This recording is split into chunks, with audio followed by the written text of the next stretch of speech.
नबी अलैहिस्सलाम मस्जिद नबवी में बैठे थे। आप कुछ दीन सिखा रहे थे, दीन सीखने वाले सीख रहे हैं, मजलिस जमी है। मस्जिद के सामने से जो रास्ता गुजरा था उस रास्ते से तीन दोस्त, तीन साथी गुजर रहे थे। जब तीन आदमी मस्जिद के सामने से गुजरे तो उनकी निगाह पड़ी कि नबी अलैहिस्सलाम खड़े मस्जिद में कुछ लोगों को सिखा रहे हैं। तीनों मस्जिद में एक साथ दाखिल हुए, एक साथ तीनों दाखिल, मस्जिद में तीनों एक साथ दाखिल हुए, लेकिन तीनों ने तीन किरदार अदा किया। वही आपको हम बताना चाहे। नंबर एक आदमी आया, खड़े होकर के देखता है, सोचता है कि कितने करीब हम अल्लाह के रसूल के बैठ जाएं। सब लोग बैठे हुए हैं, वो चाहता है कि आगे हमको जगह मिल जाए। मजलिस जमी है तो किनारे से ऐसे लोगों को बचाते हुए जितना करीब अल्लाह के रसूल के पास आता था कि बैठ गया, बड़े गौर से सुना, दीन सीख रहा है, अल्लाह के रसूल की बातें बड़े गौर से सुन रहा है। हम सब लोगों को यही तौफीक नसीब फरमाए अल्लाह। दूसरा आदमी, दूसरा साथी जो था वो है सुजन तहिल मजलिस, वो सोचता है कि आगे जाएंगे तो शर्म की बात है, लोग कहेंगे कि आता है बाद में और जाके बैठता है आगे, तो इसलिए जहां आखिर में जगह मिली वो वहीं बैठ गए, वापस नहीं, वो भी बैठ गया। खूब गौर से उसने भी सुना और नबी अलैहिस्सलाम खूब देख रहे हैं। एक आकर के आगे बैठा दीन सीखने के शौक से, दूसरा मारे शर्म के न वापस जाता है न आगे आता है, जहां पीछे जगह मिली बैठ गया, आपने देख लिया। तीसरा खड़ा था, खड़ा ऐसे से देखा, मस्जिद से निकला, वापस चला गया। अल्लाह अकबर। आज मस्जिदों में हम दाखिल होते यही सुलूक तो नहीं हो रहा है, दर्स हो रहा हो, आप उठ के चले गए, अल्लाह अकबर, वो वापस चला गया। नबी अलैहिस्सलाम तीनों के तीन किरदार को देखा और किसी से कुछ नहीं बताया। जब अपनी बात मुकम्मल कर ली तो आपने फरमाया, लोगों मैं तुम्हें तीन आदमियों का वाकया बयान करता हूँ। हर आदमी सोचता है पुराने जमाने के तीन आदमियों को कोई वाकया होगा, अल्लाह के रसूल वो बयान कर रहे हैं। किसी को ये एहसास नहीं कि आज इस मजलिस अभी का ताजा वाकया है। बड़े तवज्जो से सुना। आपने फरमाया तीन बंदे थे, तीनों में से एक, जरा गौर से सुने, तीनों में से अम्मा अहदुहुम फआवा इलल्लाह फआवाहु, अल्लाह अकबर। तीनों में एक जो था अल्लाह ताला के करीब आया। क्या मतलब? अल्लाह की दीन की बातें, इस्लाम की बातें, नबी से दीन सीखने के लिए वो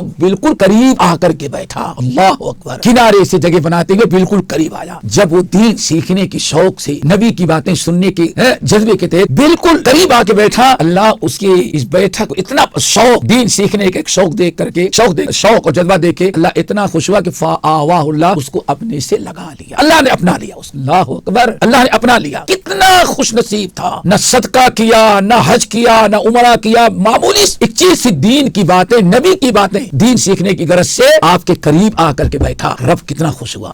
अम्मा सानी, दूसरा जो था फस्तहया अल्लाह में, दूसरा जो था अभी ये किसी को पता नहीं कि हाँ यही का वाकया है। दूसरा साथी जो था वो शर्म किया। किससे शर्म किया? आगे जाने से भी शर्म किया कि लोग कहेंगे आया है बाद में और बैठता है आगे जा करके। वापस जाने में भी शर्म की बात है कि अल्लाह के रसूल दीन की बातें सिखाते रहो, ऐसी मजलिस में शरीक होने के बजाय वापस चले जाए, कितने शर्म की बात है, कितनी बेगैरती है। वो वहीं किनारे बैठ गया। जब उसको हया आई जाने से तो अल्लाह ताला भी सोचता है कि इसको अपनी रहमतों बरकतों से महरूम कर दे, मुझको भी शर्म आती है, अल्लाह अकबर। वो भी रहमतों बरकतों से माला माल हो गए। व अम्मा सालिसुहुम, लेकिन तीसरा, अल्लाह अकबर, क्या किया दोस्तों? शराब नहीं पिया, चोरी नहीं की, डकैती नहीं की, ज़िना नहीं किया, सिर्फ आप दीन सिखा रहे हैं। उसने दीन सीखने की जरूरत नहीं समझी, वापस चला गया। फरमाया व अम्मा सालिसुहुम, तीसरा बड़ा बदनसीब निकला, फआरज़ल्लाहु अन्हु, उसने अल्लाह के दीन सीखने, नबी की मजलिस में बैठ करके दीन सीखने से एराज किया, लापरवाही की, अल्लाह ने भी उससे एराज कर लिया, अल्लाह भी उससे लापरवाह। अल्लाह कितनी शदीद वईद है मेरे। इसलिए दोस्तों इल्म हासिल करने में कभी कोताही न करो, थोड़ा सा टाइम निकालो। मस्जिदों में कहीं दर्स हो रहा है, कहीं दीनी तालीम हो रही है, कहीं कुछ दीन की बातें बताई जा रही हैं, रोजाना दो बातें, तीन बातें भी सीखेंगे तो पता नहीं कितना दीन आप सीख लेंगे। आपका ये दीन सीखने की गरज से जाना आना बहुत बड़ी फजीलत है, फरिश्ते पर भी शाह देते हैं।